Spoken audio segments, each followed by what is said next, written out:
Yan. Delightful Sabbath po sa inyo lahat. Tayo po yung mag-aaral muli ng salita ng Diyos.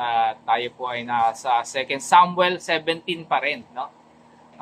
Natapos po natin yung unang bahagi at ngayon nasa palawang bahagi tayo chapter 17. Last sa napag-aaral po natin, napag-aralan natin tungkol sa labanan ng mga counselor, no? Counselor ni Absalom na si Ahithophel at ni Hushai, no? So, alam naman po natin kung sino ang nanalo. Siyempre, yung matalino, no? Na si Hushai dahil siya po ay masasabi natin matalino dahil siya po ay kumampi, no? Sa kung ano yung tama at yun sa Diyos, no? Excuse me po. At tayo po magpapatuloy nga sa pangalawang bahagi ng chapter 17 kung saan makikita po natin yung katapatan ng mga nagbigay ng parangal sa Diyos sa kanilang mga buhay. Magsimula po tayo sa verse 15 hanggang 23 po. Sabi po sa verse 15, pagkatapos sinabi ni Hushai sa dalawang paring sina Sadok at Abiatar ang payo ni Ahithophel kay Absalom at sa matatandang pinuno, matapos ipagtapat ang lahat, sinabi niya, babalaan nyo agad si David na huwag matutulog ngayong gabi sa may batis sa ilang. Patawirin siya sa ibayo ng Hordan bago mahuli ang lahat. Baka mapahamak siya at ang mga kasama niya. So, kung tatandaan niyo po yung payo ni Ahithophel, sabi niya, salakayin agad natin si David hanggat siya po ay nanghihina, no? At siguradong mahuhuli natin si David at mapapatay natin. Pero nung sinabi ni Absalom, tanungin din natin si Hushai. Si Hushai ay kaibigan nitong si David. At sabi ni Hushai ay, saka na natin atakihin. Hintayin muna natin na dumating yung mga maraming sundalo at siguradong mananalo tayo dahil sa dami natin. Alam mo namang mahusay din naman makipaglaban ninyang tatay mong si David at para siyang isang oso, nanay na oso na inagawan ng kanyang anak. Talagang mabagsik itong si David, di ba? Inagawan siya ng trono, no? So, kailangan niya lumaban. So, sabi ni Absalom, mas maganda ang payo nitong si Hushai. Kaya nung pagkasabi ni Absalom na yon, nag-report agad si Hushai sa dalawang paring si Sadok at si Abiatar at pinadala yung mensahe na pinagtatago niya. Binigay na ng babala itong si Haring David, no? Right after na narinig ni Hushai o magbigay siya ng counsel, ng payo kay Absalom, talagang ipinasa niya agad yung plano ni Absalom, no? Sa dalawang pari, no? At ang sabi niya, babalaan niyo agad si David, no? So, ngayon pong araw na to ay meron tayong tatlong SSS. The first lesson that we're going to take away is the word sweep. Ano yung sweep, Night? Parang hotdog. Sweep. Sweep. Matulin o mabilis, na swift.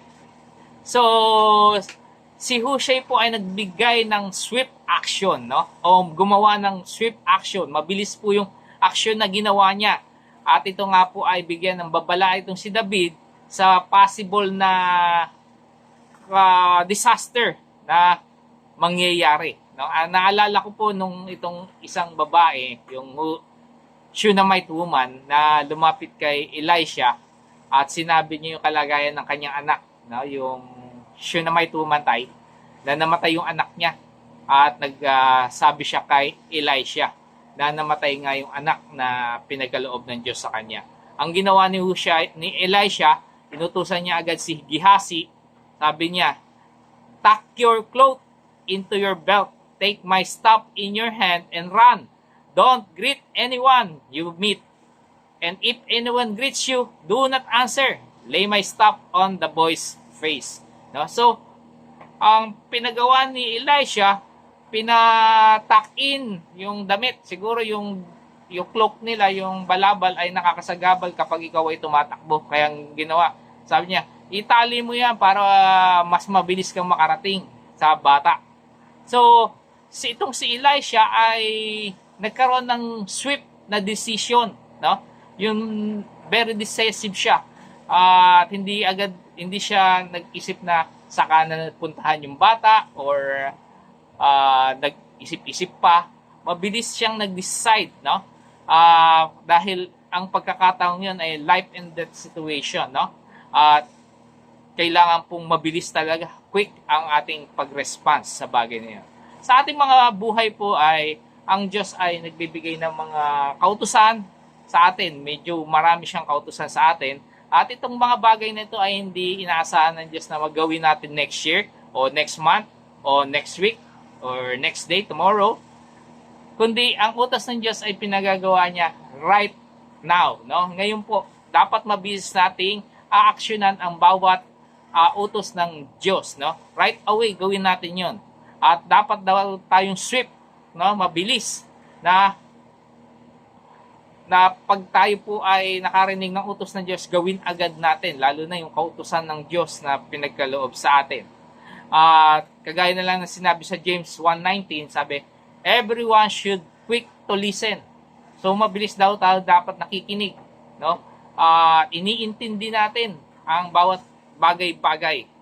So, may mga bagay po na dapat natin gawin ng mabilisan at mayroong mga bagay din na pinagagawa sa atin ng Diyos na may kabagalan. No? Kagaya na lamang sinabi sa Ecclesiastes 7:9, sabi, do not be quick. Huwag kayo masyadong mabilis in your spirit to become angry. Huwag daw agad magagalit. For anger resides in the heart of fools. Sa mga mangmang lang daw pa yung nagagalit. Sino lagi nagagalit dito? Inanay, tatay? Ha? O, para saan daw yung nagagalit, nay? Sa mamangmang daw yan.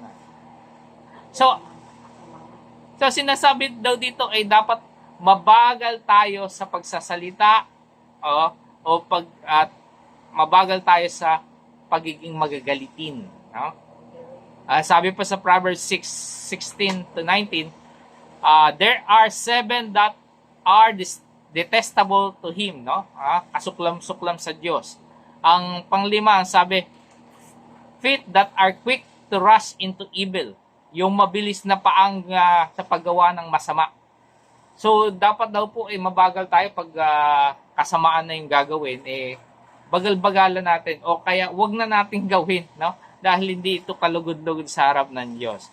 So, dapat nating malaman ng mga bagay na dapat na gawin natin ng swiftly o mabilisan na nating susundin at yung mga bagay din naman na dapat nating iwasan o mabagalan natin, yung pagiging maagagalitin, mga negative na mga bagay niyan, dapat may kabagalan nating gagawin o hindi na natin dapat gawin. So, dapat tayo maging wise sa pag-distinguish ng difference ng dalawa kung paano nating susundin ang ating Diyos. So, sa pagpapatuloy po sa 17-22,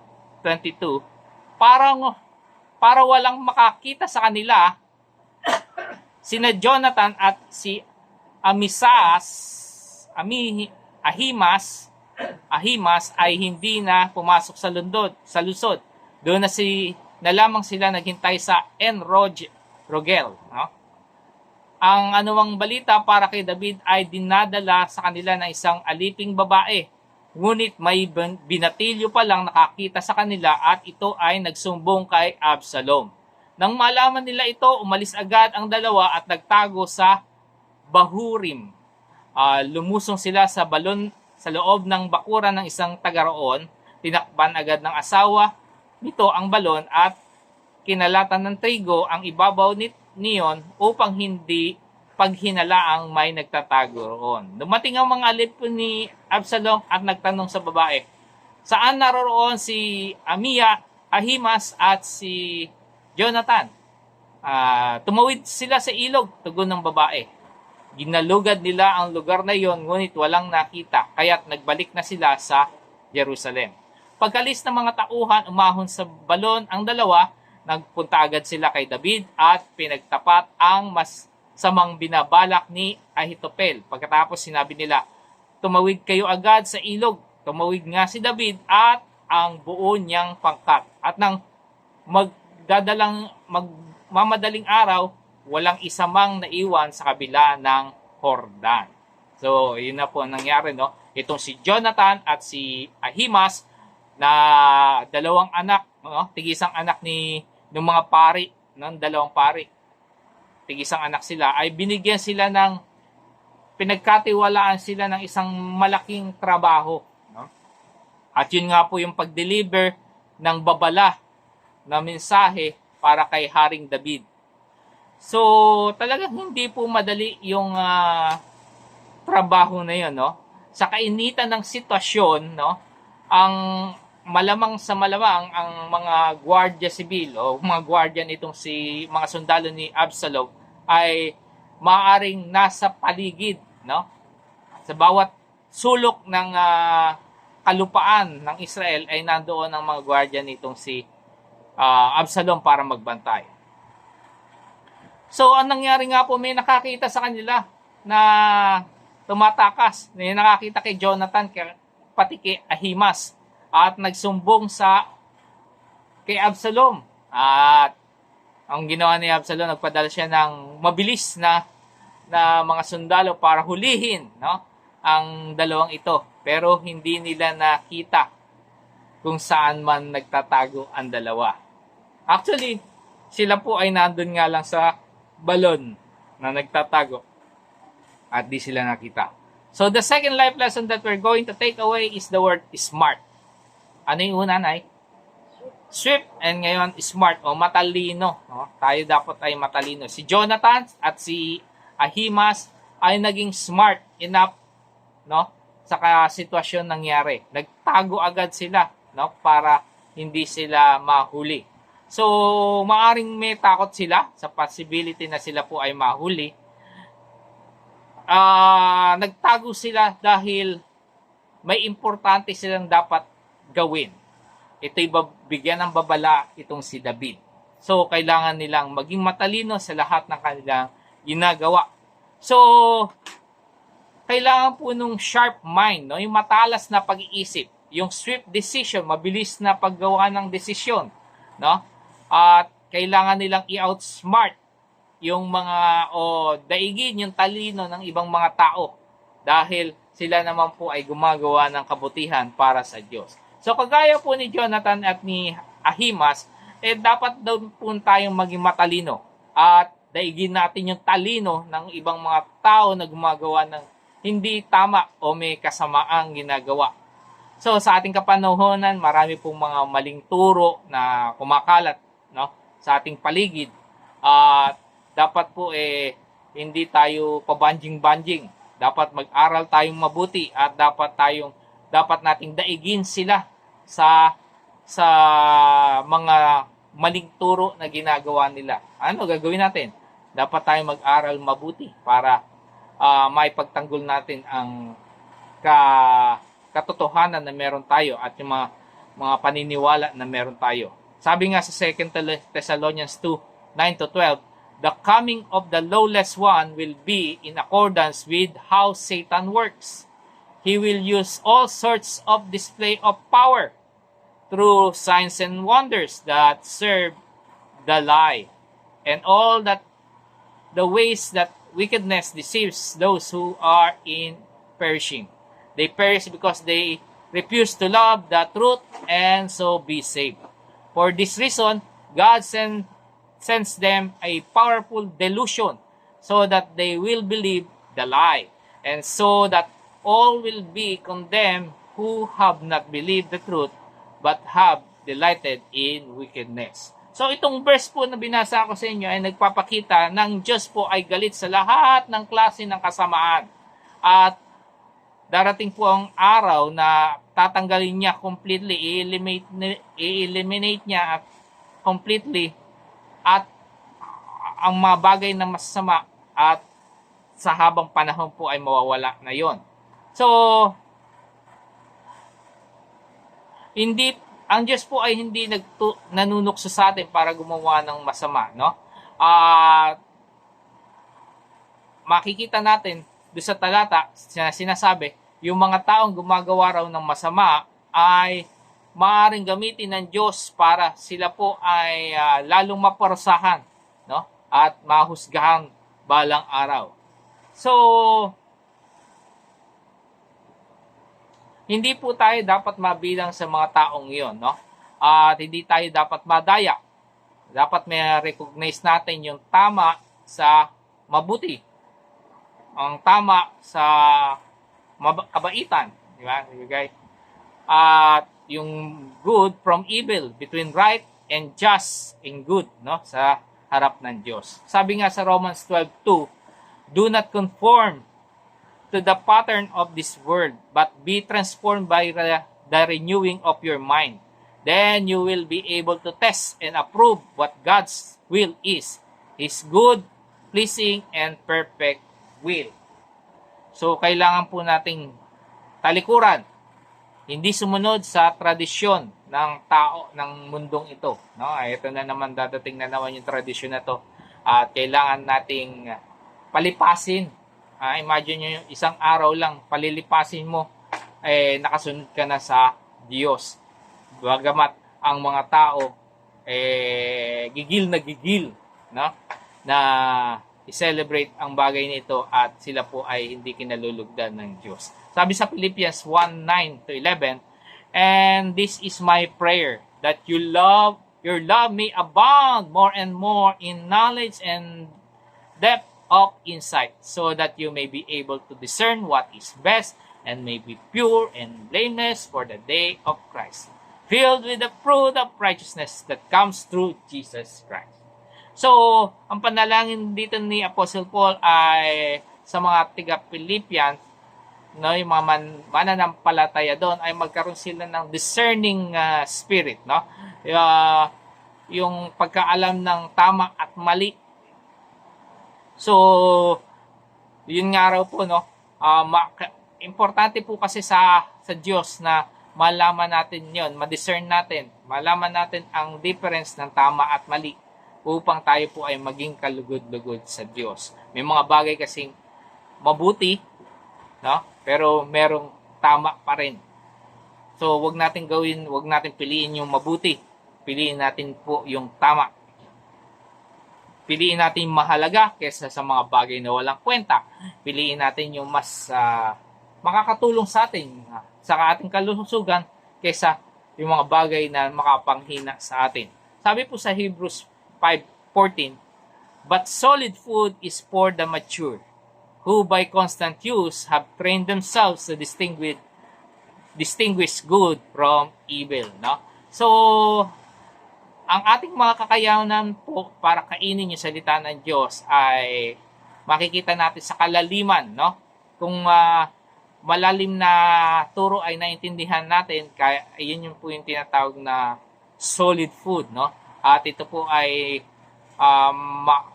madidistinguish natin dito kung ikaw po ay mature na spiritually, kung naintindihan nyo yung malalalim na bagay na patungkol sa Panginoon. So, magtapos po tayo sa verse 23. Sabi, nang malaman ni Ahitopel, alam mo ito, na hindi sinunod ang kanyang payo, umuwi siya agad sakay ng asno. Matapos mag-iwan ng huling habilin sa mga kasambahay, inayos niya yung bahay niya, no? Siya ay nagbigti, no? Inilibing siya sa puntod ng kanyang ama. Imagine niyo, no? Isang dalawang advisor at hindi nasunod yung advice niya. Nagpatiwakal agad, no? So, the third and last lesson that we're going to take away is the word struggle. Ano na yung tatlo na? Swift, smart, struggle, husay. Ang struggle ay labanan, no? So, sa pamamagitan ng simpleng panalangin nitong si David, siya po ay tinugon agad ng Diyos na itong si Ahitopel ay magkaroon ng kamangmangan sa kanyang pag-iisip. Actually, si Ahithophel po, nung siya po ay kumampi kay Abraham, doon na, sa tingin ko, doon na nagsimula, no? Kay Absalom. Yun ang sabing Abraham.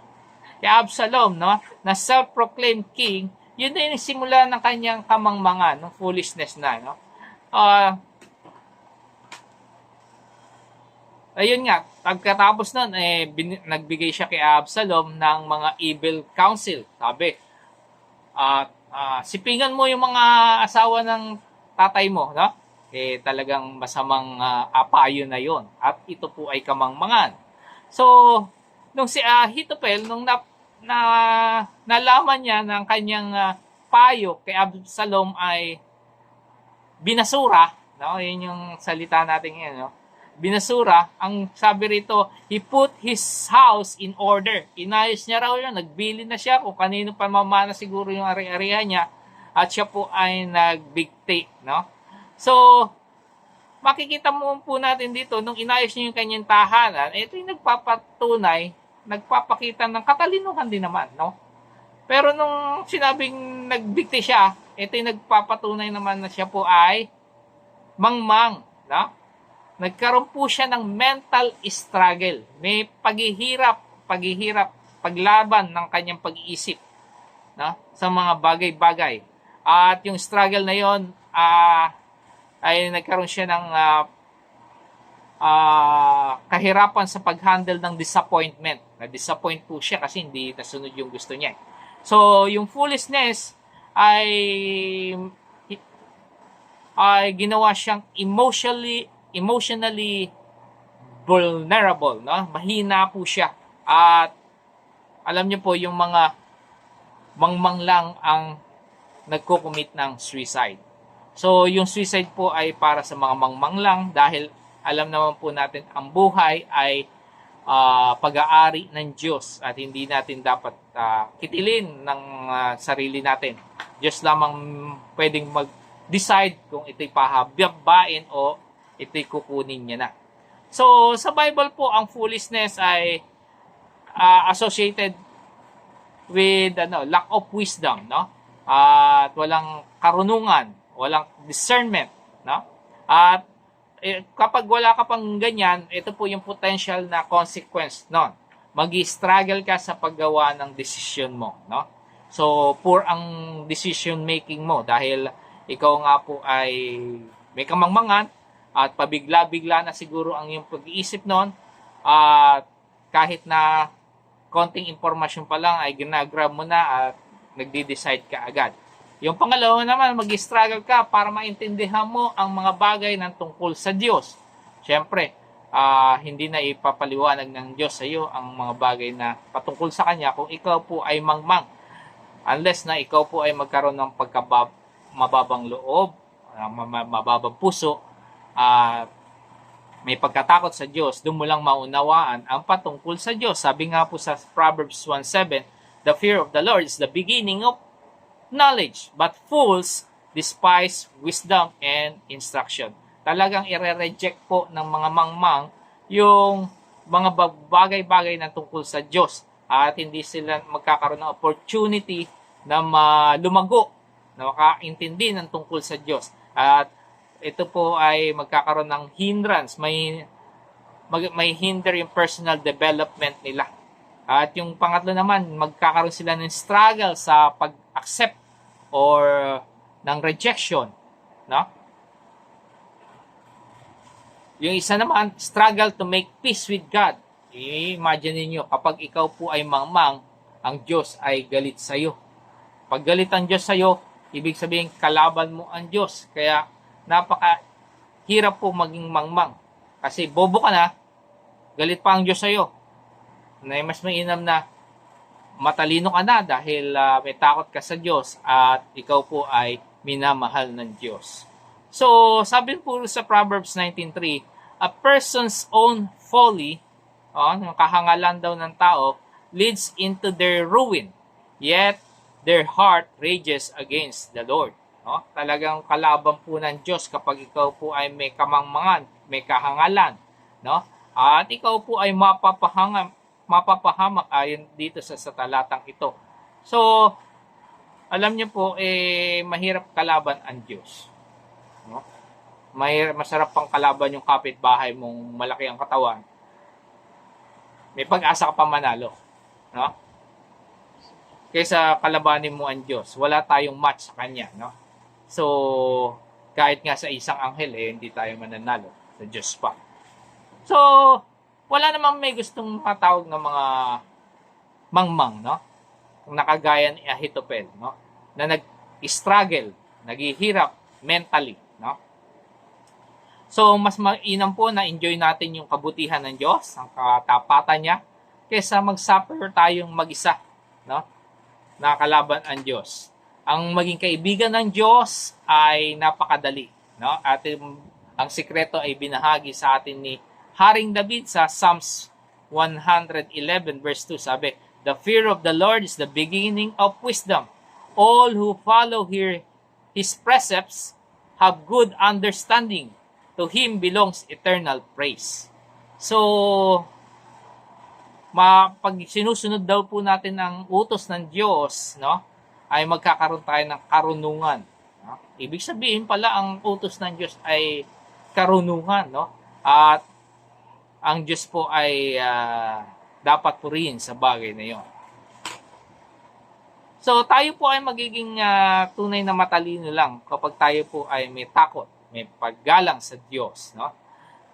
At ito rin po ay kapareho na in-express ni Haring David sa Psalms 112 verse 1 at sa Proverbs 1, 7-9. Basahin nyo na lang po yan kung may oras kayo. No? At marami po kasi nag-assume na pwede siya na maging matalino sa pamamagitan ng pag-aaral mabuti, no? At sa kanilang mga karanasan, at kung ano-anong bagay. Pero kung hindi po natin i-acknowledge at re-respeto ang Diyos na siyang pinagmumulan ng katalinuhan, ang ating pundasyon, ang ating katalinuhan ay mahina. At ito po ay babagsak balang araw. No? So, tayo po ay dapat maingat na sa ating pagsunod sa ating Diyos. Dahil ito po ay maaaring magbigay sa atin ng kalakasan spiritually or magbibigay sa atin ng struggle, no, sa ating mga buhay. Maghihirap po tayo. So, gusto ko pong tapusin ang ating pag-aaral sa pamamagitan ng pagbasa ng mga talata na sinasabi ni Haring David nga doon sa Psalms 112 verse 1-10. Ito po ang sabi, "Purihin si Yahweh, mapapalad ang tao na kay Yahweh ay gumagalang at taus-pusong sumusunod sa kanyang kautusan. Ang kanyang lipi magiging dakila, pati mga angkan ay may pagpapala. Magiging sagana sa ang kanyang tahanan, pagpapala niya'y walang katapusan. Ang taong matuwid, may babait at habag. Kahit sa madilim, taglay ay liwanag. Ang mapagpautang, nagiging mapalad kung sa hanap buhay siya'y laging tapat. Hindi mabibigo ang taong matuwid, di malilimutan kahit isang saglit. Masamang balita ay hindi nagigitla. Matatag ang puso't kay Yahweh tiwala. Wala siyang takot, hindi nangangamba. Alam na babagsak ang kaaway niya. Nagbibigay sa mga nangangailangan. Pagiging matuwid niya ay walang hanggan. Buong karangalan siya'y itataas. Kung makita ito ng mga masama, lumalayas silang mabagsik ang mukha, pagkat ang pag-asa'y lubos ng nawala. Ganda ng tula ni Haring David na nagpapatunay na ang taong matuwid ay pinagpapala ng Diyos. No? Iniingatan. At ito nga po ay nangyari kay Haring David na sa patuloy na pag-iingat at paggabay niya. At maaari natin sa susunod natin pag-aaral, makikita natin paano na naman nagtagumpay itong si David sa kanyang buhay. So yun po ang ating pag-aaral. Delightful Sabbath po sa inyong lahat.